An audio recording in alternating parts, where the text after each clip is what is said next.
Buenas, pessoal! Está começando o Agro Depende Essencial, onde a gente vai pegar os dois principais relatórios do mês, aí, dos últimos 30 dias, que é o relatório do CPEA, falando sobre mercado, e também o relatório mensal da Conab, falando sobre a safra. E aqui a gente vai trazer para ti esses relatórios para tu entender um pouco melhor como está indo a safra, como está indo o mercado, e assim conseguir estar atualizado, entender um pouco mais como está o desenvolvimento da safra brasileira. Lembrando que esses relatórios eu vou deixar disponível no nosso grupo do WhatsApp, que eu vou estar deixando o link para tu conseguir se inscrever no nosso grupo. Aqui nos comentários também, os links aí de referência de onde você pode achar esses relatórios. Mas se tu quer de uma forma mais fácil, a gente vai ter lá no nosso grupo de WhatsApp. Temos também, para lembrar, o nosso episódio do Prosa da Semana, onde a gente traz a atualização das lavouras do Brasil semanalmente, também um pouco do mercado. E esse que é o Agro Depende Essencial, que vai ser um episódio por mês, onde a gente vai falar sobre esses relatórios quinzenais que saem tanto da Conab quanto também do CPEA, falando sobre safra e mercado. E antes de mais nada, me siga lá no Instagram, @CassianoAgro, e também o AgroDepende, @AgroDepende. Lembrando que você pode nos ver tanto no YouTube quanto no Spotify em vídeo, né? E é bom lembrar que no Spotify é possível você baixar ele, mesmo não tendo inscrição, mesmo não sendo premium, vamos dizer assim, no Spotify, você consegue baixar ele e ouvir offline. Então a gente sabe que nós, agrônomos e outros profissionais do campo, que estamos todo dia na estrada, é muito importante a gente poder acessar esse conteúdo de uma forma, além de gratuita, né?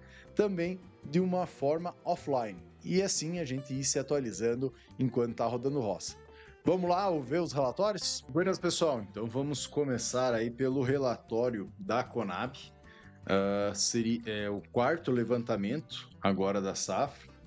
Só para quem está nos vendo aí, eles têm os levantamentos que eles vão fazendo mensalmente, né, a partir do início da safra. E agora seria o quarto levantamento, que vai pegar aí mês de dezembro, janeiro, né? Esse relatório ele saiu no dia 15 de janeiro, então a gente vai estar falando um pouquinho sobre ele para vocês. Tranquilo? Lembrando que vai estar tanto no nosso grupo lá do WhatsApp, quanto também na descrição do site, não, do episódio aqui, a gente vai ter onde é que tu pode achar, que é basicamente no site da Conab, tá disponibilizado aí. Tranquilo? Mas além disso, só para trazer, a gente tem o relatório completo, que a gente vai estar pulando de um para outro para entender um pouco melhor e trazer mais informações para vocês. Esse aqui é o acompanhamento da safra brasileira, grãos, safra 25-26, quarto levantamento. Esse aqui, no caso, é a apresentação desse documento.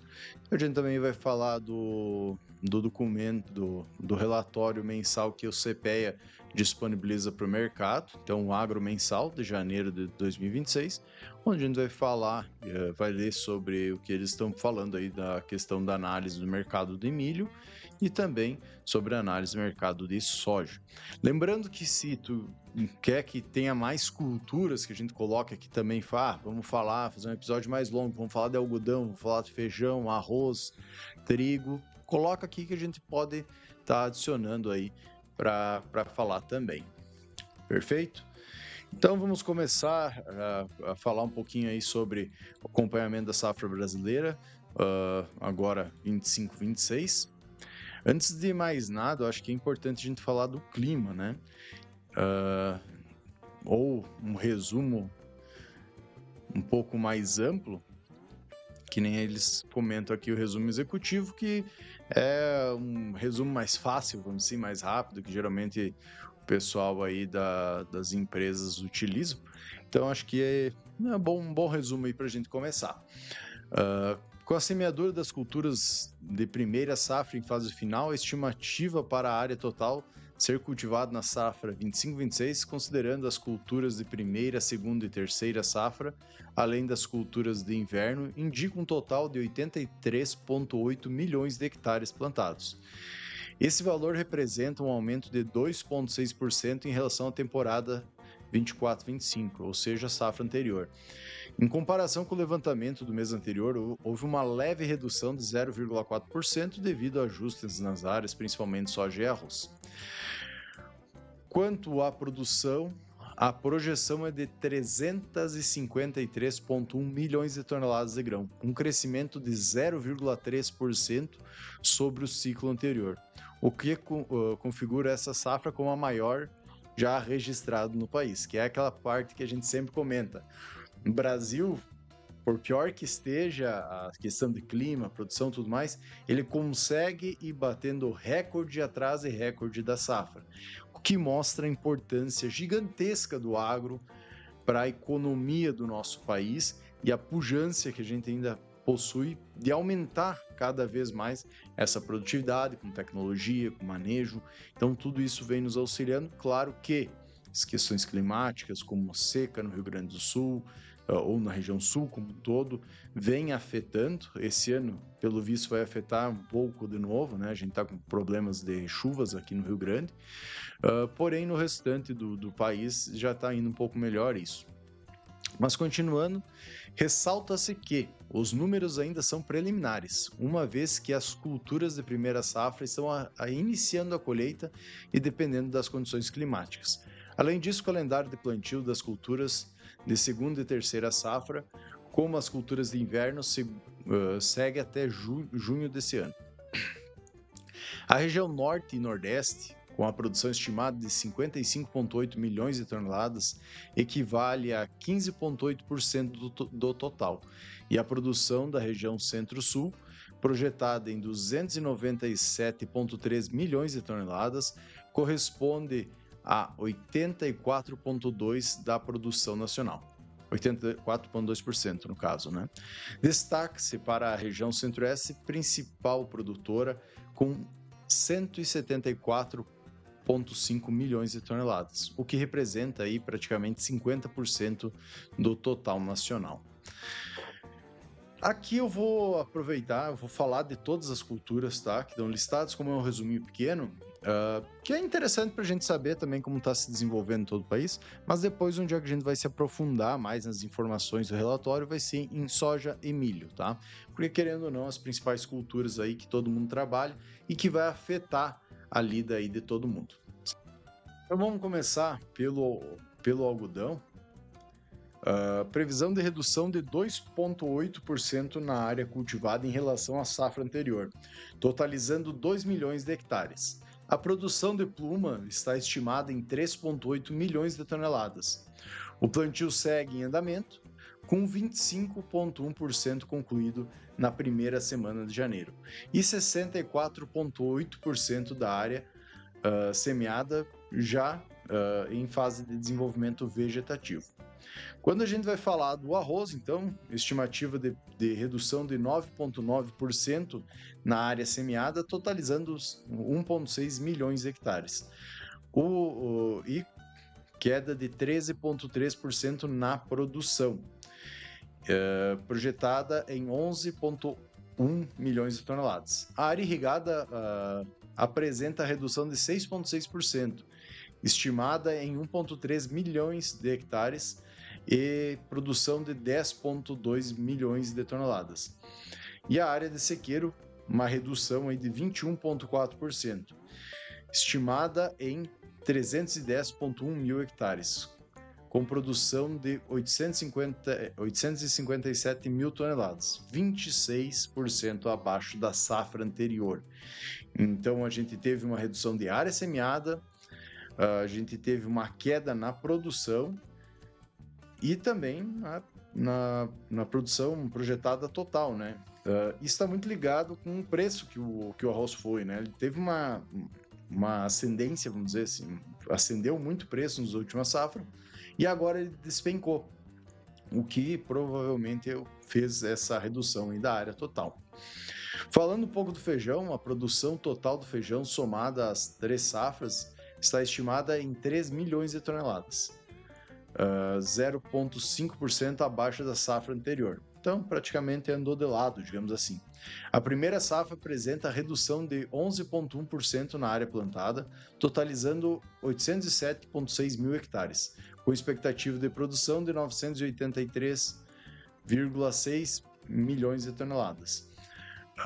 Ou melhor, 1.000 toneladas. 7,4% inferior à safra passada. A colheita iniciou no Paraná, Santa Catarina e no Rio Grande do Sul e foi finalizada em São Paulo. Então, a segunda e a terceira safra serão semeadas entre janeiro e julho. Então, tem muito feijão para ser colhido ainda, né?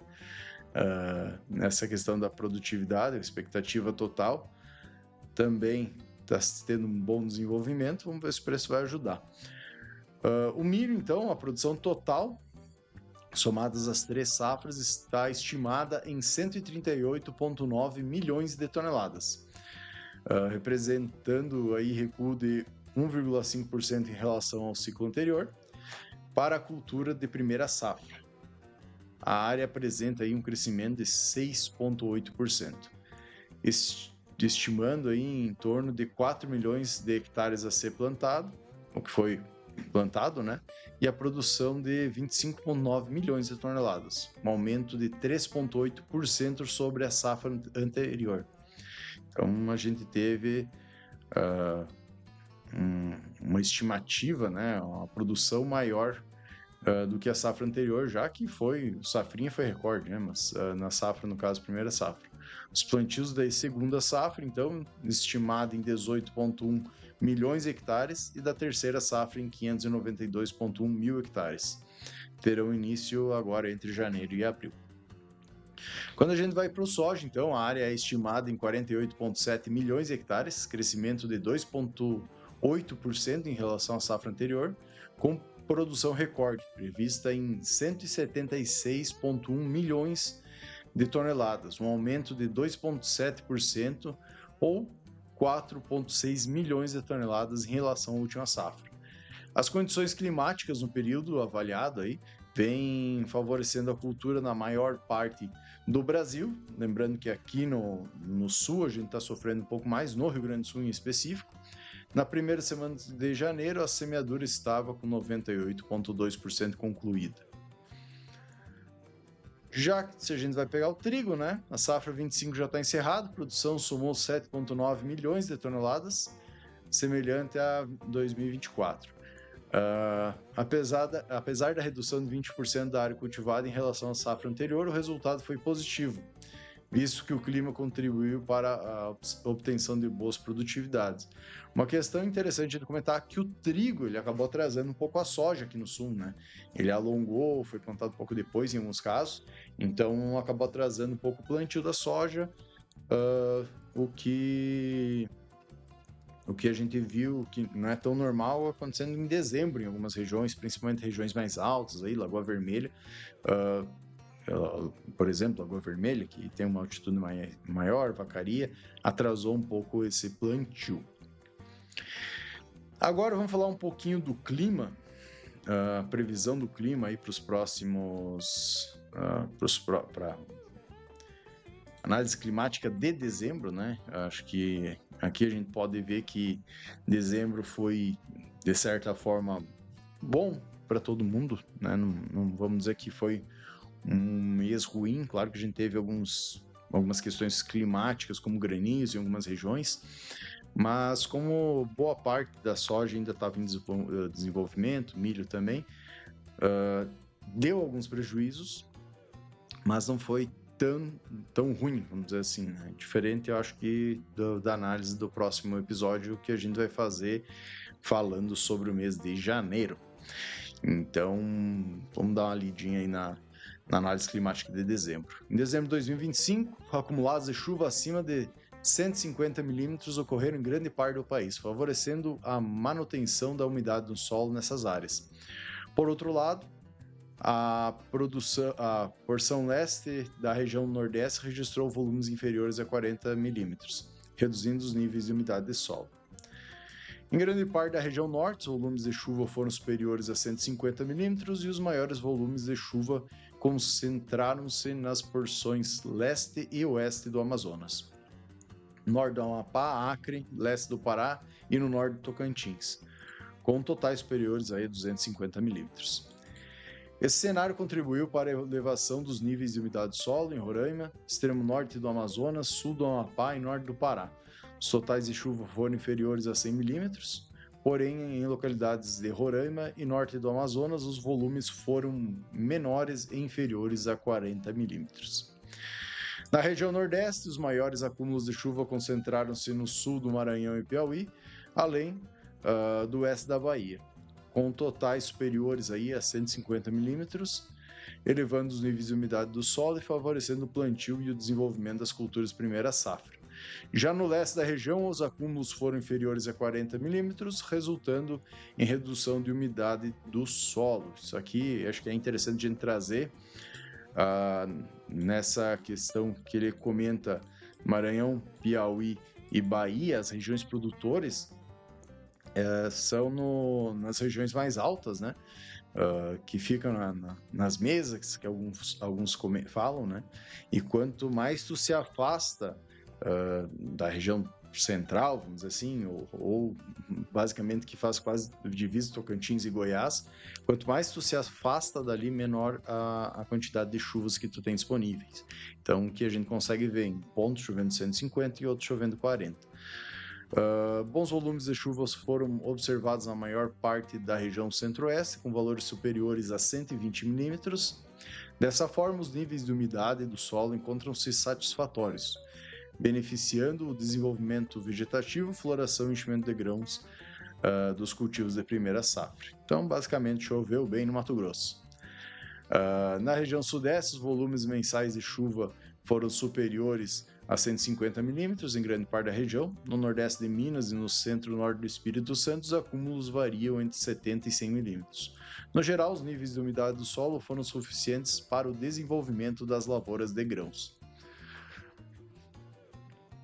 Em grande parte da região sul, os volumes de chuva foram superiores a 90 milímetros, com os maiores acúmulos acima de 150 milímetros.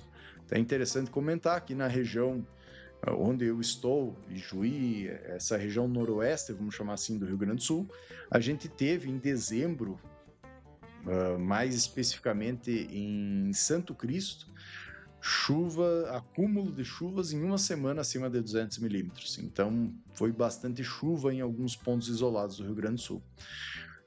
Concentrados, então, no centro-oeste do Paraná e Santa Catarina, bem como grande parte do Rio Grande do Sul. De modo geral, esses volumes garantiram níveis satisfatórios de armazenamento de água no solo, favorecendo o desenvolvimento das lavouras.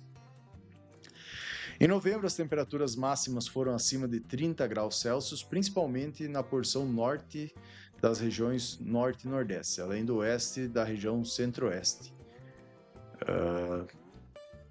Em áreas da costa da região sudeste e da região sul, os valores permaneceram entre 24 e 28 graus Celsius, na média, quando as temperaturas mínimas, os valores superaram os 24 graus Celsius.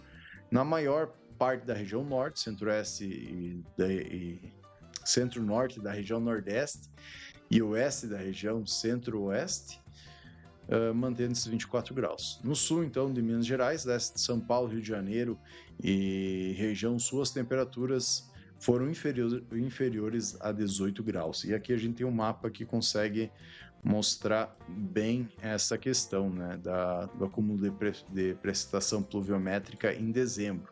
Como eu comentei, aqui nessa região, a gente teve um acúmulo bem grande, como também no oeste do Paraná, ali, bastante grandes chuvas. Aqui, Mato Grosso, Nortão, já é de costume, né, que a gente já pega um clima amazônico nessa região norte, então já é de praxe chover muito bem ali. E aqui é aquela questão que eu havia comentado do acúmulo de chuvas, quanto mais perto do Goiás, Tocantins aqui, nessa região do Maranhão, Piauí e Bahia, aqui é as regiões que mais pegam chuvas, então as regiões mais produtoras que a gente vai ter. Aqui é a fonte do INMET, desse mapa, né? Aqui tem alguma coisa também comentando sobre as tendências, né? A gente pode resumir ela aqui da temperatura, vamos dizer, dos mares, mas acho que dá para resumir ela trazendo esse gráfico aqui, onde, só para comentar, a qualidade do gráfico que é ruim mesmo, tá? Então, às vezes por isso é meio ruim de ver. Porcentagem de chances que a gente tem, então, de laninha em azul, neutralidade em cinza e El Ninho em vermelho, que a gente pode ver aqui que estamos avançando para uma neutralidade, né? Então, em março, abril, maio, provavelmente a gente vai estar nessa neutralidade, podendo ir para um El Ninho a partir desse período, né? Então, maio, junho, julho. Então, vamos ver como vai o desenvolvimento, a probabilidade que entramos numa normalidade, pode ser que a gente vai para uma questão de um El Ninho, né? Então, aqui a análise do modelo de previsão ENOS, realizado pelo Instituto Internacional de Pesquisas em Clima, aponta uma transição das condições de laninha para neutralidade durante o trimestre de janeiro, fevereiro e março de 2026, com probabilidade de 65%, que é o que está mostrando aqui. Mas aqui a gente consegue ver como está para os próximos meses também. Certo? Então vamos falar um pouquinho de como tudo isso está afetando aí para os próximos meses de janeiro, fevereiro e março agora de 2026, tendo em vista que a safra da soja do Rio Grande do Sul está em pleno desenvolvimento reprodutivo, né? Floração e enchimento de grão. Os outros estados, boa parte está colhendo, porém a gente tem também o plantio do milho safrinha, e em outras regiões também temos a soja em pleno desenvolvimento ou enchimento de grão. Então é importante a gente trazer aqui esse prognóstico climático do Brasil e depois, no próximo episódio, falar de como foram as atualizações. Então vamos lá. As previsões climáticas para os próximos 3 meses, aí, de acordo com o modelo do INMET, são apresentadas na figura abaixo, então, que já vou mostrar para vocês. O modelo indica a ocorrência de chuvas acima da média na maior parte da região norte e centro-oeste, bem como algumas áreas da região sul e sudeste. Chuvas abaixo da média são previstas para o interior da região nordeste, norte da região sudeste, leste da região centro-oeste e oeste da região sul. Que esse oeste da região sul a gente está conseguindo ver muito bem agora nos últimos dias. A gente vai pegar um aumento de chuvas também na região norte ali do centro-oeste, né? A gente tem relatos que ocorreu até enchente em alguns locais, então está se comprovando aí a análise. Analisando separadamente cada região do país, a previsão indica chuvas acima da média em Roraima, Amapá, porção central e norte do Pará, grande parte da Amazônia, do Amazonas e sul da Rondônia, elevando os níveis aí de umidade do solo. No oeste do Acre, sul e nordeste do Pará, além do Tocantins, são previstas chuvas abaixo da média. Então, aqui provavelmente no Pará, porção central e noroeste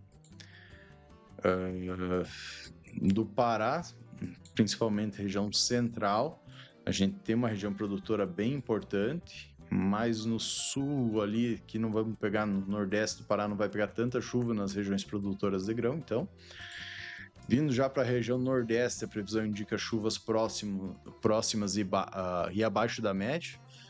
Esse cenário pode reduzir os níveis de umidade no solo nos próximos meses, porém as chuvas devem se concentrar no nordeste do Maranhão, norte do Piauí e noroeste do Ceará.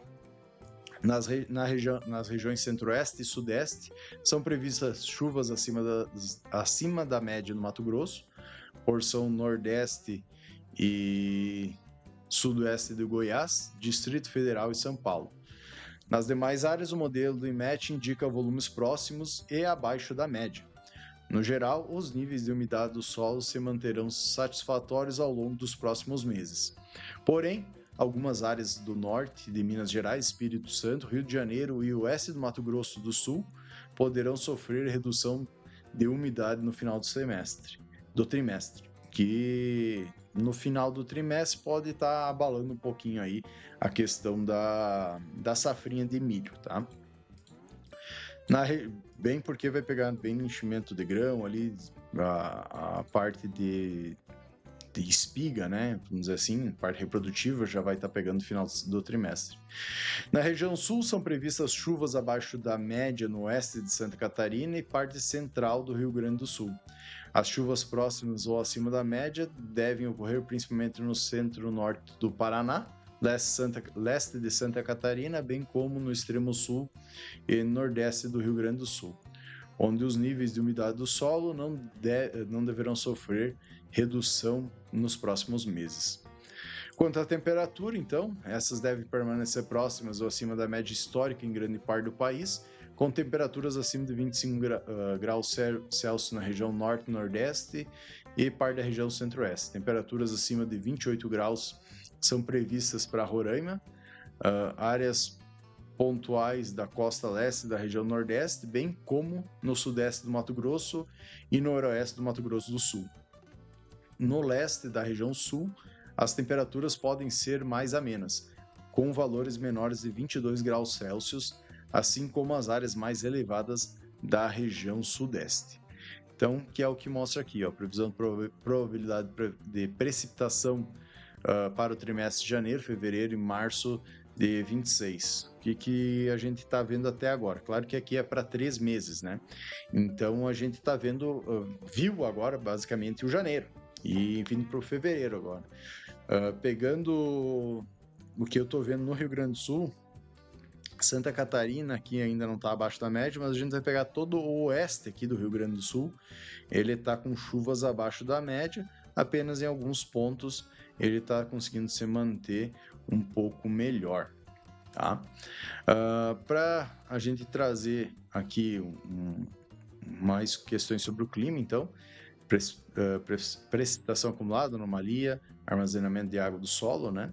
A gente vai ter aqui um mapa do InMatch, ele está com problema no site, por isso não vou trazer diretamente no site para vocês, tá? Vou trazer aqui, não desatualizado, mas aqui ele vai pegar do mês de dezembro como um todo, a gente vê que tem uma boa quantidade de água em praticamente todo o Brasil. Porém, agora se a gente vai pegar dos últimos 30 dias, isso aqui já mudou bastante, principalmente na região sul, tá? Anomalias de precipitação, questão de chuvas e armazenamento, aí então, dentro do mês de dezembro, quase tudo indo a quase 100%.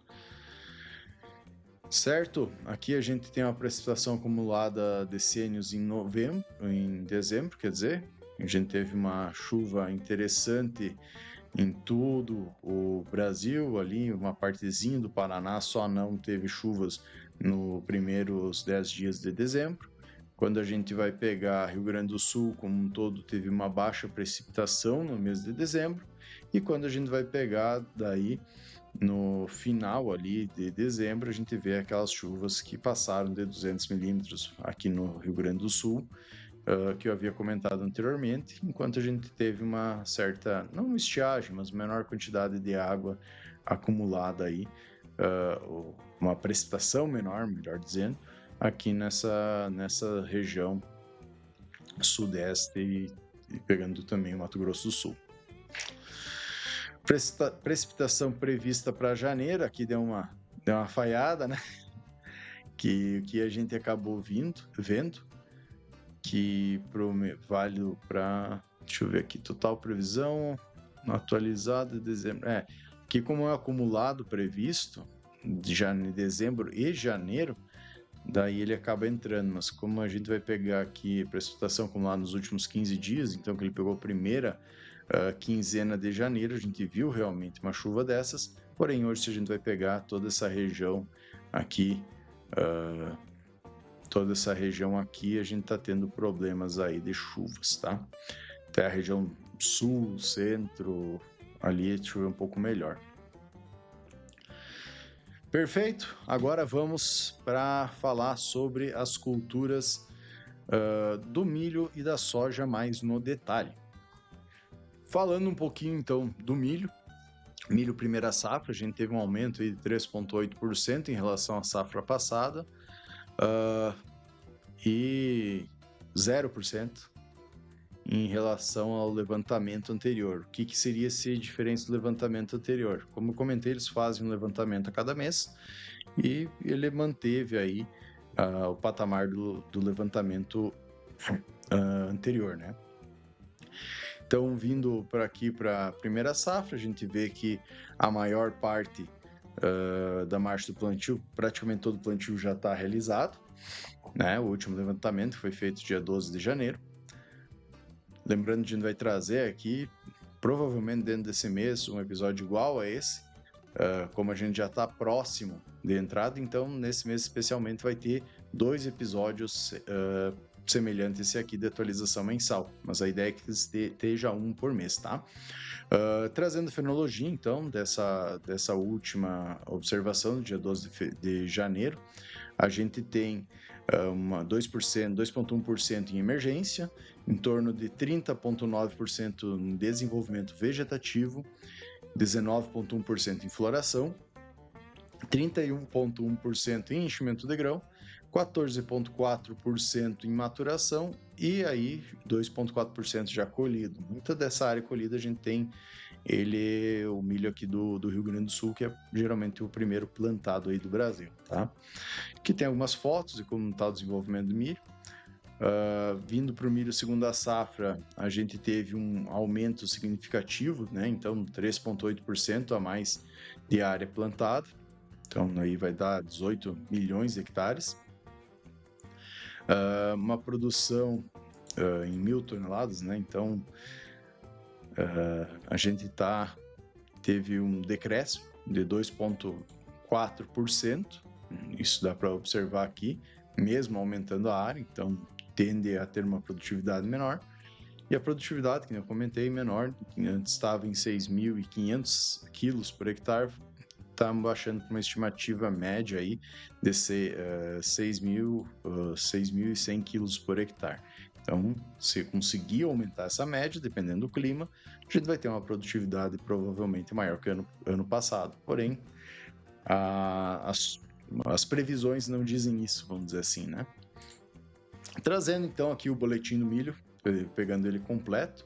Como eu já comentei, o milho primeira safra, área, produtividade, a gente já falou no outro. Então, o resumo dele, no primeiro decênio de janeiro, o plantio do milho safra alcançou 88,3% da área estimada de cultivo e a colheita já foi iniciada no Rio Grande do Sul, estado que inicia o plantio da safra. Ainda restam áreas a serem plantadas, principalmente no Maranhão, Tocantins, Piauí e Pará, estados que normalmente têm um calendário de plantio mais tardio. Ele ainda se prolonga até meados de fevereiro. Tá? No Rio Grande do Sul, Paraná e Santa Catarina, eventos climáticos como tempestade de granizo, baixas e altas temperaturas e veranicos afetaram o potencial produtivo do cereal em muitas lavouras. Mas ainda são esperadas boas produtividades nos estados. Santa Catarina, eu não sei dizer, Paraná eu sei que teve uma diminuição muito por causa do granizo que deu, mas está começando algumas colheitas, mas no Rio Grande do Sul, de forma geral, foi muito bom. Muito boa a safra de milho, aí, produtividades desses milhos de primeira safra, passando aí bastante as produtividades dos anos anteriores, tendo áreas passando de 220, 230 sacos por hectare. Então, uma média, claro, não foi isso, né? Uma média vai ficar em 150, 170 sacos, mas não era difícil achar lavouras aí ultrapassando na primeira safra 190 a 200 sacos. No Pará, Maranhão e Piauí, os plantios acompanharam a ocorrência das chuvas que continuam irregulares. Em Minas Gerais e Goiás, apesar do pequeno atraso no plantio, a regularização das precipitações favorece o desenvolvimento da cultura. Nessa safra, é esperado que um aumento de 6,8% na área cultivada do cereal, devido à migração do cultivo de arroz e feijão, além da troca do replantio da soja pelo cultivo do cereal.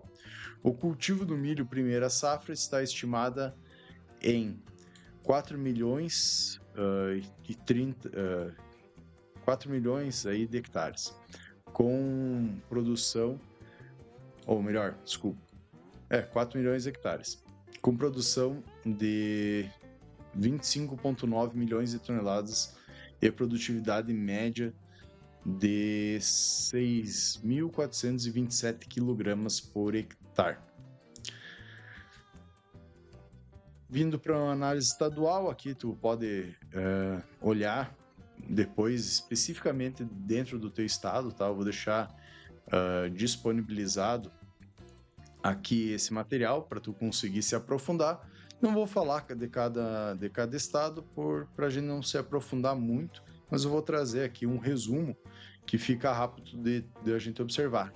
Caso tu ache interessante eu falar essa atualização mensal, que seja de cada estado em específico, em formato de Reels, por exemplo, que fica bom para te ouvir, coloca aqui nos comentários se tu gostaria do teu estado de ter isso, e caso vocês quiserem eu faço esse conteúdo e disponibilizo lá no @CassianoAgro e também no @agrodepende no Instagram, certo? Vamos continuar aqui a questão do histórico de condições hídricas e temperaturas e possíveis impactos nas diferentes fases da cultura das principais regiões produtoras do Brasil, milho primeira safra. Então, esse gráfico ele consegue nos mostrar muito bem em que fase a lavoura está, né? Se ela está em semeadura, emergência, vegetativo, reprodutivo, se está na colheita e qual condição climática que a gente teve, se foi favorável, se tem uma baixa restrição, uma média restrição, uma alta restrição de chuvas, e por aí vai. Então aqui ele consegue mostrar tudo isso para nós. E o que é importante a gente trazer aqui, observando o histórico, né? Na semeadura em emergência, lá no mês de outubro, a gente teve um pouco de restrição hídrica, né? Uma baixa restrição hídrica no extremo oeste baiano, no nordeste de Minas, norte de Minas, também na região metropolitana de Belo Horizonte e no oeste de Minas, né? Então, todos esses no estágio de semeadura, emergência e em Minas Gerais também, ali no oeste de Minas e Belo Horizonte, a questão do desenvolvimento vegetativo já. Dentro desse período, ele não é tão preocupante devido a planta tá se desenvolvendo, ainda está colocando raiz. Caso for um pouco maior, que dê um problema para a questão de stand, isso pode ser um grande problema, né? Caso for a planta não conseguir nascer, não ter umidade no solo para nascer, esse que é o principal problema que a gente tem. Mas tirando isso, passa tranquilo. E daí em novembro a gente teve no Triângulo Mineiro, no Alto Parnaíba, também uma estiagem aí, uma falta de chuva, uma restrição hídrica baixa, também pegando semeadura, emergência e desenvolvimento vegetativo. Então, aqui a gente consegue ver bem como foi essa questão do milho. Até agora, nos outros locais do Brasil, aí está tendo um ótimo desenvolvimento sem déficit hídrico, né? Então, totalmente favorável. Pegando aqui, que eu acabei esquecendo de falar, do Rio Grande do Sul, a gente teve um pouco uma restrição hídrica, né? No sudoeste do Rio Grandense, que estava no estágio de desenvolvimento vegetativo e floração. Então, afeta, como era baixo, não afetou tanto, diminuiu um pouquinho a produtividade, mas possivelmente não teve grandes perdas aí ligadas a isso. Pensando no milho segunda safra, então, a gente consegue ver aqui um aumento de área, provavelmente vai ser a maior área de milho segunda safra plantado até então, com uma perda aí um pouco de produtividade, muito porque é cedo falar ainda, que as chuvas lá no final, quando ele pega no enchimento de grão, variam muito, então não tem como eles falar se vai ser 100%, vai aumentar a produtividade, ou a gente vai ter alguns problemas aí com uma diminuição de produtividade. Então, é uma loteria, né? Vindo aqui para falar, então, o plantio da segunda safra de milho de 25-26 foi iniciado já, né? Pontualmente no final de dezembro, no início de janeiro, em áreas do Paraná, Mato Grosso e Pará, mas em ritmo lento devido às chuvas frequentes nas regiões produtoras. As estimativas de produtividade ainda são baseadas em modelos estatísticos. O atraso inicial do plantio da soja em grande parte do país jogou a janela aí de plantio do cereal para épocas pouco favoráveis, podendo o produtor optar por outras culturas para a sucessão da soja. Além disso, poderá haver redução do pacote tecnológico nos plantios mais tardios, que é o que eu comento principalmente na região sul, a questão do frio, que se estendeu até novembro, né? Então, às vezes, jogou tanto o plantio da soja para frente, como às vezes também jogou o ciclo dela um pouco para frente devido a menor acúmulo térmico. E isso ela fez alongar, digamos assim. Então, o processo plantio da segunda safra de milho dependerá do andamento da colheita de soja, que deverá se intensificar no meados de janeiro. A estimativa de área e produção foram mantidas em 18,01 milhões de hectares e 110 milhões de toneladas de cereal respectivamente. Milho terceira safra, que é uma quantidade um pouco menor, né, vamos dizer assim, também está mantendo uma média, a gente pode dizer assim, como os últimos anos, de área, porém com um aumento previsto de produtividade, o que faz a gente ter possivelmente a maior produção do milho terceira safra esse ano. A redução aí das precipitações ocorridas em dezembro nas principais regiões produtoras favoreceu o andamento da colheita, que está praticamente finalizada, faltando apenas áreas marginais do Sergipe. A produção total da terceira safra de milho está estimada em 2,88 milhões de toneladas, recorde na série histórica da companhia. Então aqui a gente consegue ver novamente aquele gráfico, né, com histórico. A gente teve uma baixa restrição hídrica no sertão pernambucano no início ali, em maio, né, semeadura, emergência e desenvolvimento, e depois lá em setembro, quando estava no enchimento do grão.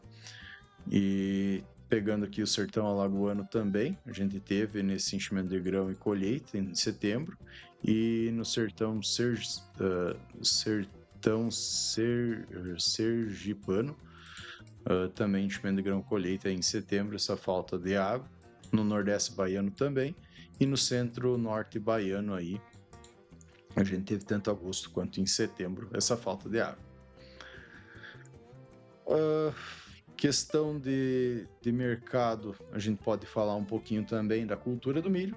Então, Conab prevê uma colheita histórica de milho na safra 24-25, com a produção total estimada em 141,04 milhões de toneladas, maior volume já registrado no país. Esse desempenho expressivo é resultado da combinação entre ganhos de produtividade no campo e a expansão da área dedicada a milho segunda safra. No momento, no mercado interno, o consumo previsto para 2025 é de 90,56 milhões de toneladas, um acréscimo de 7,8% em relação à safra anterior. Esse crescimento é atribuído principalmente pelo aumento da utilização de milho para a produção de etanol, que vem ganhando cada vez mais relevância no setor energético. E tem usina de etanol, principalmente aí no centro-oeste, né?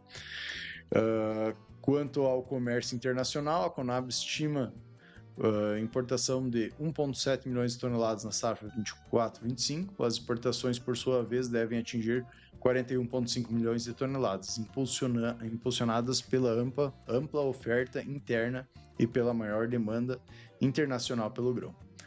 Ao final da safra, os estoques de milho devem alcançar 12,56 milhões de toneladas em fevereiro de 26. Para a safra de 25-26, as projeções indicam expansão da área plantada, tanto na primeira como na segunda safra. Na safra de verão, espera-se um crescimento de 6,8% na área cultivada, revertendo a tendência de queda dos últimos anos. Esse avanço será motivado por perspectivas de preço mais favoráveis no primeiro semestre de 2026 e pela possível ampliação da procura do milho brasileiro. E eu gostaria de botar mais uma questão aqui.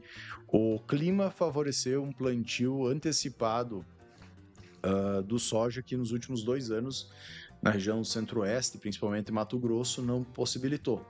Então, boa parte do estado conseguiu plantar mais cedo e está colhendo mais cedo, que joga ele para uma melhor janela e produtor, vou deixar parado, vou colocar milho. Bota milho, né? Mesmo às vezes um custo mais baixo, tu consegue aumentar aí a área. Então, eu creio que isso também foi uma das questões que aconteceu. Na segunda safra, a tendência de crescimento persiste, com projeção de aumento de 3,8% na área plantada. Essa expansão é sustentada pela continuidade do modelo produtivo soja-milho economicamente atrativo. No entanto, uma esperada queda de 6% na produtividade deverá provocar redução de 2,4% na produção total da segunda safra. Lembrando, isso aqui é uma previsão. Se a chuva ocorrer, não vai acontecer. Isso aí é capaz até de ultrapassar e bem o que foi feito ano passado. Com isso, a produção total do milho para 25-26 deverá atingir 138,87 milhões de toneladas, representando um recuo de 1,5% na comparação com o ciclo anterior. Essa ligeira retração está relacionada ao elevado nível de produtividade registrado na safra anterior, beneficiada por condições climáticas particularmente favoráveis. Basicamente, não faltou água no enchimento de grão, como ocorre praticamente todo ano lá. No panorama de abastecimento, a safra 25-26 deverá registrar um avanço de 4,5% no consumo doméstico, impulsionado pela maior demanda da indústria de etanol. As exportações continuarão em patamar elevado, apoiado pelo bom desempenho produtivo. Por fim, os estoques de passagem devem apresentar uma leve redução em relação ao ciclo anterior. Então, a gente vai pegar a produção, a gente tem uma produção menor comparado à safra anterior, mas comparado à série histórica está maior. O estoque agora ele está baixo, né? Comparando a série histórica, ano passado estava baixo, o que mostra, ou melhor, o que traz um porquê daqueles preços de 80 pila no saco, né? Agora ele está normalizado, até se a gente vai pegar com a série histórica, que está aqui em torno aí de 12 milhões, enquanto a gente vai pegar aqui, ó, quando tá os 90 pila quase o milho, é por causa disso aqui, provavelmente, tá? Importação não mexeu muito, suprimento também não, está se mantendo. Consumo ele vem aumentando ano a ano exponencialmente, isso aqui é interessante, então muito ligado com a parte do etanol. A exportação vem se mantendo nos últimos 3 anos, aí numa média, e o estoque final também, como eu comentei, o inicial e final ele não está variando tanto não, comparando os outros anos, né? Então agora ele está estabilizado e por isso a gente tem uma estabilização no preço, não aumenta muito. Bom, pessoal, trazendo a questão do agro mensal do CPE no mês de janeiro para milho, né? A gente tem aqui à esquerda um resumo de tudo que a gente falou anteriormente, basicamente do relatório da Conab. Então, se tu quer pegar um resumo bem específico aqui, tu consegue ter essa visão, entender de forma geral como está a questão de estoques, produção, estimativa diária, quantidade vai ser colhida, entre outros, tá? Então a gente consegue ver aqui. Mas vamos para oferta e demanda, que eu acho que aqui é a principal análise que acaba trazendo o relatório do CPEA, tá? Mercado. Então, ofertas e demandas mundiais do milho. A expectativa é de crescimento tanto da produção quanto dos consumos mundiais de milho, acompanhado de redução da relação estoque-consumo global. Esse quadro tende a dar uma maior sustentação aos preços externos e pode ampliar o interesse de produtores brasileiros em vender ao mercado internacional. Dados do USDA indicam que a produção mundial de milho na safra 25-26 deve atingir 1,296 bilhão de toneladas, aumento de 5,3% em relação à safra anterior. Nos Estados Unidos, maior produtor global, a colheita é estimada em 425,5 milhões de toneladas, um recorde de 12,5% superior à safra anterior. O consumo mundial deve crescer em torno de 3%, atingindo aí 1,284 bilhão de toneladas. Já os estoques globais são projetados em 290,9 milhões de toneladas. Queda de 1,29% em relação à temporada anterior, o que reduz a relação estoque-consumo para 22,6%, abaixo dos 23,6% registradas na safra 24-25. Em relação ao comércio internacional, o USDA projeta aumento de 10% nas exportações globais para 205,1 milhões de toneladas. Os Estados Unidos devem responder aí por 80 milhões de toneladas, o equivalente a 40% do total mundial, enquanto o Brasil, segundo o maior exportador, deve embarcar 41 milhões de toneladas, o que representa em torno de 20% das exportações globais. Lembrando, isso a gente vai exportar. E o nosso consumo interno é gigantesco também. Então, é importante lembrar isso. A produção da Argentina também deve crescer na safra 25-26, intensificando a concorrência no mercado internacional em 26. O USDA estima aumento de 6% da produção argentina para 53 milhões de toneladas, com exportações projetadas em 33 milhões de toneladas, o equivalente de 16% do total global. Então, pegando a série estatística, paridade de importação, o CIF aí no Paranaguá em torno de 77,71 e então 14,58 dólares por saco de 60 quilos. Aqui a gente tem os diferenciais de preços entre o indicador das praças, né? O indicador base 67,84 e a gente consegue ver como cada um se comporta positiva ou negativamente de cada um desses, tá? Pegando aqui o gráfico, acho que é legal a gente ver esse gráfico do indicador de milho que eles têm. Aqui a gente vai pegar a safra 23, a gente teve um preço altíssimo lá no início do ano, depois ele caiu e manteve baixo, subindo em dezembro. Quando a gente vai acompanhar aqui, logo após a colheita no Rio Grande do Sul, possivelmente a gente teve uma queda, ele continuou em queda, depois subiu, lá em outubro, novembro, que diminuiu os estoques, e os estoques continuaram baixos aqui, que é o que a gente pode ver, o que causou o preço muito alto em 2025. Depois que foi colhida as áreas, começou a ser colhida as áreas no Mato Grosso, que a gente pode ver aqui em abril, maio, Mato Grosso do Sul, enfim, milho, segunda safra, já foi visto que havia demanda, ele começou a despencar, e agora a gente está, dentro da série histórica, numa média. A gente pode falar aí no final de dezembro, uma média histórica entre 2024 e 2023. Basicamente o mesmo preço de 2023 em dezembro. Pegando agora em 2026, a gente saiu muito semelhante a 2024 e, na verdade, pegando essa série histórica, a gente está acima até um pouco do fevereiro de 2024. Esperamos que ele se mantenha nessa linha ou suba um pouco, mas a probabilidade é que ele vai se manter nessa linha, não baixando tanto. Juros do mês corrente primeiro vencimento, então pegando um outro gráfico aqui, indicador Exalc que tenha uma baixa no preço, né? Porém, ajuste de janeiro para o primeiro vencimento é que tenha uma média subindo. Então, a projeção de estoque mercado é descendo, mas possivelmente a gente vai ter um subir na B3 por fatores externos. Certo? Agora vamos para a soja. Vamos falar um pouquinho da cultura da soja, como ela está no Brasil. safra de soja 25-26, a gente teve um aumento de área comparado ao ano anterior em torno de 2,8%, tá?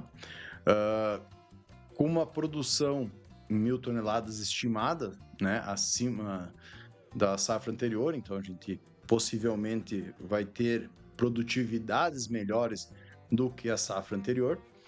Então, um aumento, um crescimento em torno de 2,7% da produção, que se a gente vai pegar contando no aumento de área, a gente não teve um aumento tão grande de produtividade, que é o que mantém aqui embaixo, que nos mostra aqui embaixo, que a estimativa é que diminua um pouco a produtividade. Claro que é cedo para dizer ainda, está colhendo as colheitas. Creio que no próximo relatório a gente vai ter uma percepção um pouco melhor sobre isso, mas se mantendo. Aumentou a área, mas não aumentou a produtividade. Então vai se manter a produtividade média, mas aumentar a produção como um todo. Pegando aqui a questão da série histórica, né? A gente vê o crescimento que a gente está tendo ano a ano da produção aí de soja, com destaque para o ano passado, 171,5 aí milhões de toneladas, e agora a gente vindo para 176 agora no quarto levantamento, mantendo aí um aumento de 2,7% em relação à safra anterior e um pouquinho abaixo da previsão do levantamento anterior, né? Então, pegando um pouquinho sobre fenologia, dentro desse relatório a gente tinha 98,2% do total semeado, né? Então a marcha de plantio, aqui que fica bom da gente observar de como foi esse desenvolvimento.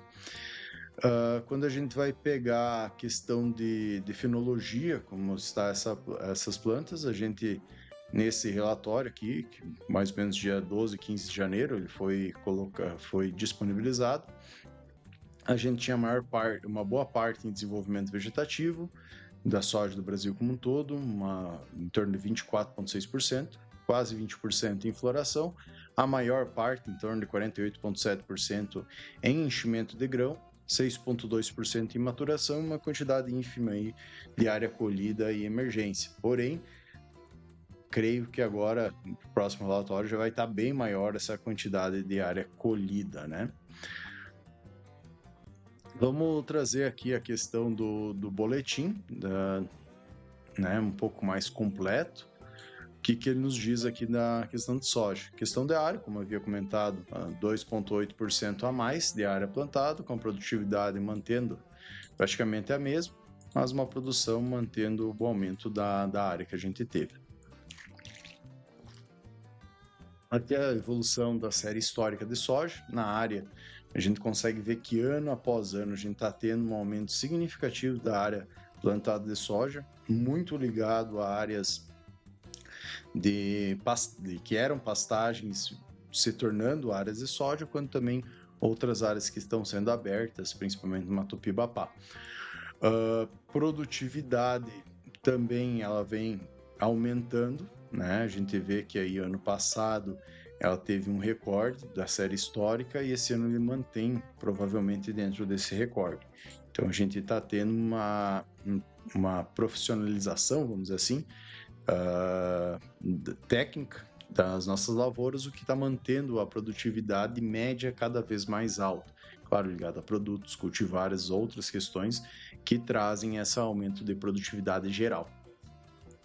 Quando a gente vai ver a produção, também a gente está tendo um aumento significativo ano após ano, tanto por questão de produtividade, como foi comentado, mas também por causa de área. Então, possivelmente, esse ano a gente atinja um recorde histórico novamente, tá? Vamos para a análise da cultura. Então, a análise da cultura, então, em dezembro foi marcado por precipitações mais regulares na maioria das regiões produtoras, que ajudaram na recuperação parcial das áreas afetadas por veranicos ocorridos em novembro. Essa melhor distribuição das chuvas permitiu um grande avanço no plantio, que alcançou 98,2% da região da área estimada para a primeira semana de janeiro, um pouco acima aí das médias dos últimos 5 anos. Atualmente, a semeadura ainda ocorre no Rio Grande do Sul e Santa Catarina em cultivos de segunda safra, que daí entra aquela parte que eu havia comentado de tirar o milho safra e colocar o milho, a soja safrinha, que ocorre aqui nas regiões das Missões, principalmente, uma região mais baixa do Rio Grande do Sul, no oeste, e também ali na região de Rio Pardo, principalmente, tá? E alguma coisa também no oeste de Santa Catarina. Em cultivo de segunda safra, no Maranhão e no Pará, que devido aos regimes de chuvas diferenciado e ao atraso da regularidade das chuvas nesses estados, só finalizarão o plantio em meados de fevereiro. Apesar do atraso na implantação da cultura, principalmente em outubro, e da irregularidade das precipitações, o desenvolvimento da cultura é considerado satisfatório na maioria dos estados. Entretanto, a continuidade das chuvas nos próximos 2 meses será indispensável para a obtenção de boas produtividades, pois a maioria das áreas estarão nos seus períodos de maior demanda hídrica entre janeiro e fevereiro, que é o que a gente observa de forma geral, né? Principalmente pegando novamente aqui no Rio Grande do Sul, agora a gente está em pleno florescimento e enchimento de grão. Então, precisamos de chuvas. E está faltando. Tem locais que estão mais de 20 dias aí sem chuvas. Então, é um grande problema essa parte. A colheita já foi iniciada no Paraná, Mato Grosso, Bahia, Acre e Pará, devendo ganhar velocidade aí em janeiro. Então, isso aqui, lembrando que é para dezembro, foi em dezembro, né? Nessa safra, a estimativa da área cultivada é de 48.672.000 hectares, com a oleaginosa, no caso, com a soja, né? 2,8% superior da última safra, e a produção está estimada em 176.124.000 toneladas, 2,7% superior à da safra anterior. Esses números continuam a indicar uma possibilidade de novo recorde de safra que está avançando, né? Novamente, que nem eu comentei para a cultura do milho, se tu quer que eu faça uma análise do teu estado especificamente, uma análise não, que eu fale uma análise do teu estado, deixa aqui nos comentários se tu quer que eu faça, que eu posso fazer tanto soja quanto do milho. Acho que é interessante, mas provavelmente não vai ser aqui no podcast, vai ser lá no Instagram, tá? Então, se tu quer, deixa aí nos comentários e de qual estado tu é e que gostaria que fizesse, que daí eu faço essa análise específica de cada estado no próximo que sair, que vai ser agora dia 15, provavelmente, de fevereiro, agora na próxima semana. Vindo para aquele esquema que foi mostrado anteriormente também, no quadro histórico de condições climáticas, né? O que eles nos mostram aqui para a soja, né? Em setembro, a gente teve a semeadura no norte do Mato Grossense, no sudoeste do Mato Grosso, no sudeste do Mato Grosso, e a gente teve falta de chuvas em setembro, tá? Então não tinha sido alinhada as chuvas. Então em setembro teve uma baixa deficiência hídrica. Mas caindo para outubro, a gente teve apenas no extremo oeste baiano, sudoeste do Piauí, que é no momento de semeadura, né? Sul maranhense, oriental do Tocantins, em Tocantins, e leste rondoniense, a gente teve essa falta. Já no restante dos estados, basicamente a gente não teve essa deficiência hídrica, né? Pegando os estados mais do centro-oeste.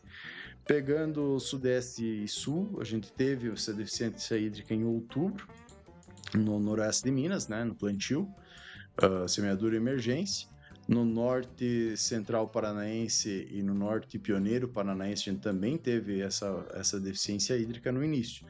Já pegando no Rio Grande do Sul, Santa Catarina, praticamente, e Paraná, o restante do Paraná, a gente praticamente não teve, até final de dezembro, uma deficiência hídrica. Claro que em alguns pontos isolados do Rio Grande do Sul a gente viu aí uma falta de chuva de 15 dias após a semeadura, porque a semeadura foi muito atrasada, principalmente em novembro, tá? Mas depois veio essa chuva, o que pode ter afetado um pouco o estande em alguns locais específicos, tá? Em Minas, a gente teve no desenvolvimento vegetativo aí, em novembro, um pouco de falta de chuva.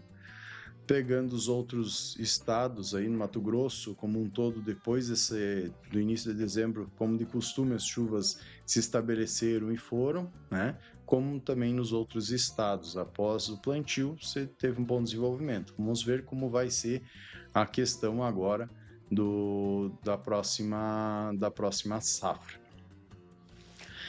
Agora, trazendo questão de oferta e demanda, segundo o relatório da Conab, tá? Safra 24-25. As exportações de soja em 2025, de janeiro a dezembro, totalizaram 108 milhões de toneladas, representando um aumento de 9,37 milhões de toneladas em relação ao volume exportado em 2024. As importações fecharam o ano em 969 mil toneladas. As estimativas de produção permanecem inalteradas para a safra 24-25. No entanto, houve revisão na estimativa do consumo interno com redução de 1,44 milhões de toneladas. Essa alteração foi motivada pela queda nas exportações de óleo de soja e pela menor previsão de produção de biodiesel. Conforme os dados divulgados pela Secretaria do Comércio Exterior, e pela Agência Nacional do Petróleo. Com isso, os estoques finais estimados para fim de 25 foram ajustados para 10,73 milhões de toneladas, um aumento de 300 mil toneladas.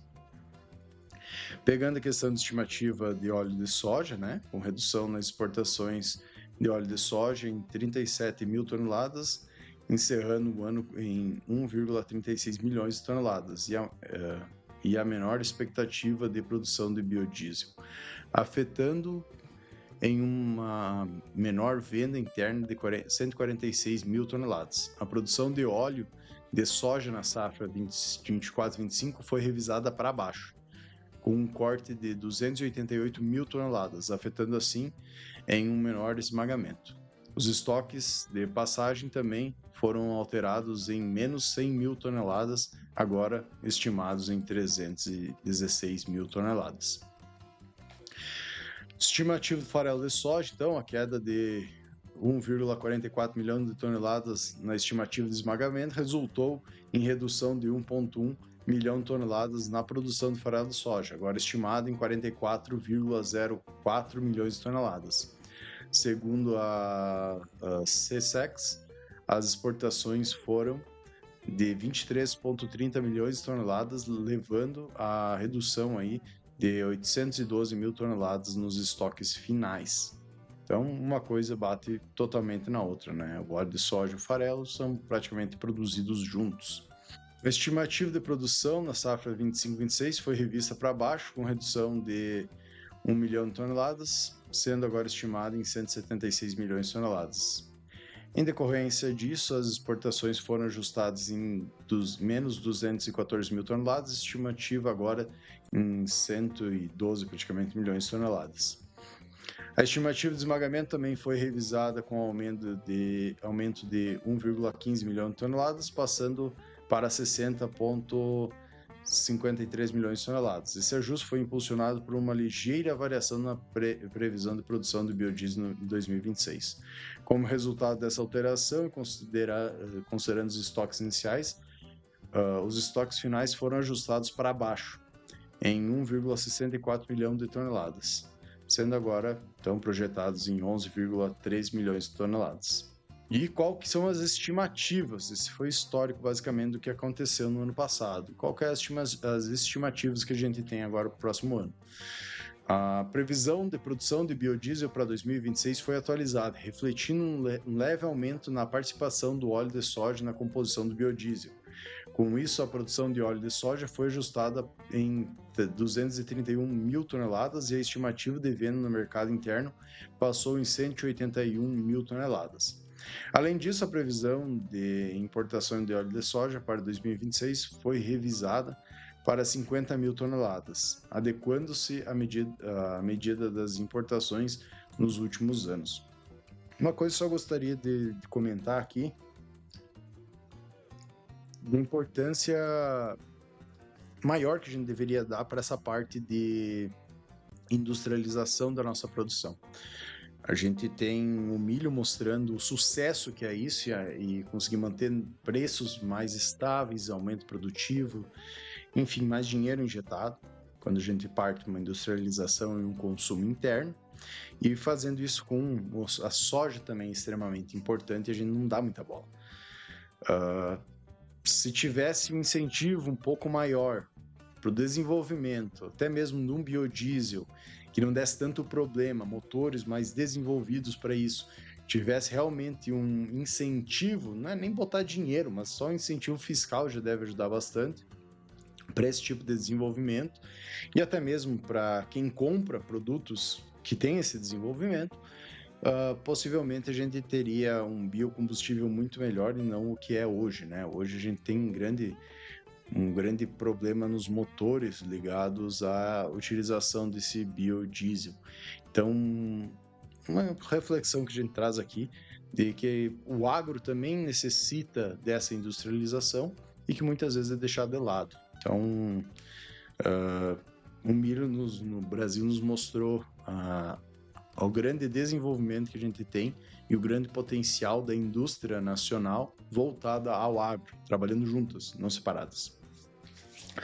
Falando um pouco da estimativa de farelo de soja, agora só para comentar, sem nem falar da necessidade de buscar melhores mercados de produtos já transformados, como é a questão do farelo e do óleo, né?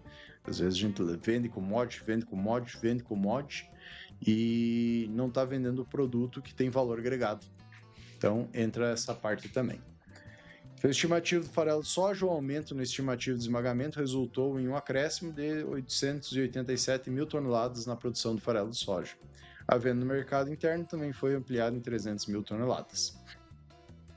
Então, balanço de oferta e demanda de soja em 1.000 toneladas, né? Se a gente vai pegar de um ano para o outro, estoque inicial e final, safra 24-25, a gente vai estar na safra 25-26 com estoque maior de soja grão, também estoque maior de farelo e um estoque menor de óleo.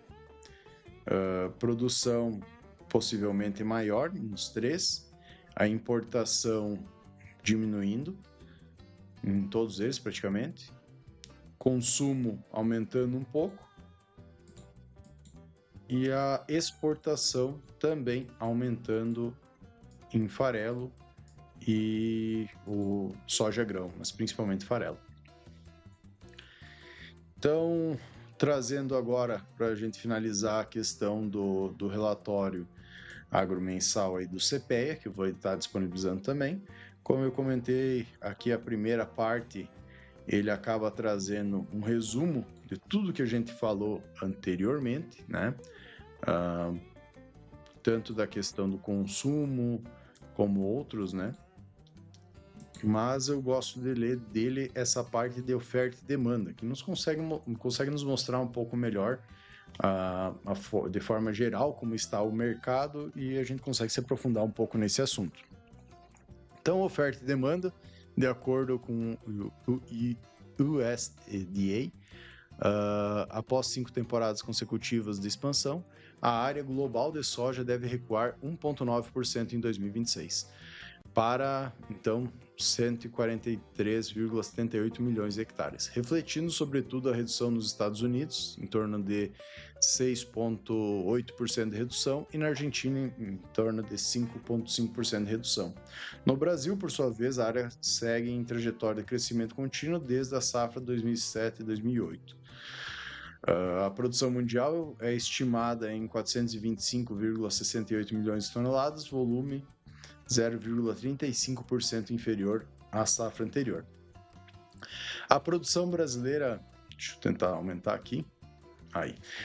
A produção brasileira é projetada pelo USDA em 178 milhões de toneladas, o equivalente a 41,8% da safra mundial, enquanto a Conab estima volume de 176,12 milhões de toneladas. Na Argentina, a colheita deve somar 48,5 milhões de toneladas, queda de 5,1%, e nos Estados Unidos, 115,98 milhões de toneladas, retração de 2,6% em relação à safra anterior. No comércio internacional, o USDA projeta que o Brasil exporte 114 milhões de toneladas de soja em 2025-2026, aumento de 10,53%, e o que consolida o país como principal fornecedor global da oleaginosa, do grão de soja, né? A Argentina deve exportar 8,25 milhões de toneladas, um aumento aí de 4,8%, e o Paraguai 7,7 milhões de toneladas, um aumento de 16,7%. No aumento total, a América do Sul deve responder por quase 70% do abastecimento mundial, dos quais 60,7% seriam originários do Brasil. Depois fala essa questão do celeiro do mundo e dizem que é bobagem, né? Soja é a principal proteína utilizada para alimentação humana e animal aí no mundo, né? Vindo de grãos. Então, enfim, não sei como falam que, não sei porque produz. Se não tivesse essa produção, não teria alimentação, basicamente. Já as exportações dos Estados Unidos são estimadas em 42,86 milhões de toneladas, com queda de 16,3%. E é o menor volume desde 2012 e 2013. As importações da China devem alcançar 112 milhões de toneladas, um aumento de 3,7%, e a União Europeia deve importar 14 milhões de toneladas, em torno de 4,4% a mais aí. O USDA projeta a redução dos estoques globais e a queda em relação ao estoque de processamento para 34%, menor patamar desde 2022 e 2023, que foi quando foi a 200 pila. Então, os derivados aí, o processamento global de soja, que é a questão do farelo de soja e óleo principalmente, né, segue em expansão e deve atingir um recorde de 366,43 milhões de toneladas. A Argentina tende a reduzir o esmagamento em 41 milhões de toneladas, em torno de 5,1% a menos, enquanto os Estados Unidos deve processar 69,94 milhões de toneladas, um aumento de 5,1%. E o Brasil, 59 milhões de toneladas, um aumento aí de 3,45%. Nos Estados Unidos, o avanço do esmagamento está ligado a maiores demandas domésticas e externas por farelo, estimadas aí em 38,13 milhões de toneladas, um aumento de 3,1%, e em 17,6 milhões de toneladas, um aumento de 6%, respectivamente. No Brasil, as exportações de farelo devem alcançar 24,7 milhões de toneladas, com aumento de 5,6%, e o consumo interno é projetado em 21,3 milhões de toneladas, um aumento de 4,6%. Os preços futuros do farelo indicam recuperação, variando entre $294 e $316 por tonelada, para contratos aí ao longo de 2026. O consumo global de óleo de soja para biodiesel segue em crescimento, levando a produção mundial a um recorde de 71,13 milhões de toneladas. A Argentina deve liderar as exportações com 6,15 milhões de toneladas e o Brasil deve exportar 1,5 milhão de toneladas. No mercado doméstico brasileiro, o consumo permanece elevado, com 6,4 milhões de toneladas destinadas ao uso industrial e 4,05 milhões de toneladas do setor alimentício, que é uma questão importante de a gente falar. A Argentina, menos produzindo muito menos, ela vai estar exportando mais de 4 vezes o que a gente exporta. Então, ponto de alerta que às vezes a gente não está observando, né?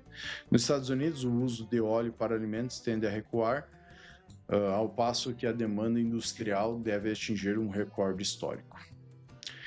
Então, aqui a questão das séries estatísticas, a diferença do indicador Paraná aí para os outros estados, como é que está, né? O diferencial. Também tem algumas questões falando sobre o mercado interno e externo, o valor do farelo e também do óleo de soja, os diferenciais que tem. E aqui a evolução do indicador de soja que a gente tem pegando gráficos, né? A gente vê que tem uma estabilidade aí nos últimos anos a partir de maio, abril-maio, a gente tem uma estabilidade até praticamente dezembro, com dezembro ele variando bastante. Quando a gente vai pegar, tirando 2023, estava fora da curva, tá? Mas quando a gente vai pegar, a gente está entre os preços de 2024, que foi o mais baixo, batendo 110, mas agora a gente sabe que ele vai descer porque já está saindo os preços, né? Então ele tende a estar mais baixo ainda, possivelmente, seguindo mais ou menos os padrões dos preços de 2024. Abaixo da média histórica, a média histórica não, do ano passado, que era 2025. Então vamos ver como vai o desenvolvimento, ainda mais depois de uma safra recorde novamente. Preço do óleo de soja, comparando o ano passado, a gente está mais ou menos mantendo, acima de 2024, e o farelo de soja também o farelo de soja já está abaixo comparado aos demais anos, né? Provavelmente o menor preço aí da série histórica contando 2023. Certo, pessoal? Ficou um pouco longo para a gente conseguir abordar todos os relatórios e passar bem completinho para vocês. Lembrando que a gente vai ter esse episódio uma vez por mês. E se você quer que a gente fala mais especificamente de algum cultivar, fale um pouco mais, ou acho que ficou muito longo, cara, comenta aí. A gente está fazendo eu estou fazendo esse novo formato para entender como vai ficar, para a gente trazer uma atualização para o profissional do agro. Para frente a gente vai ter episódios que a gente vai falar também da questão de mais técnica, né, voltado aí para a cultura da soja, voltado para arquitetura, população, plantio, colheita, produtividade, cultivar de soja, dentre outros assuntos também. Vamos falar sobre milho, vamos falar sobre as principais culturas. Então vamos construindo aí um novo AgroDepende, trazendo novos conteúdos, criando junto com vocês. Então é muito importante ter essa interação com vocês. E para isso eu conto com a participação de todos vocês. A gente tem bastante coisa aí para trazer, para desenvolver, mas a gente só vai conseguir fazer isso se vocês nos auxiliar. Então, pegue esse episódio, passe para um amigo, vamos desenvolvendo ele cada vez melhor, para que todo mundo saia informado e entenda o que está acontecendo, não apenas na sua região, mas no Brasil todo e no mundo dentro do agro. Por hoje era isso e até a próxima, pessoal!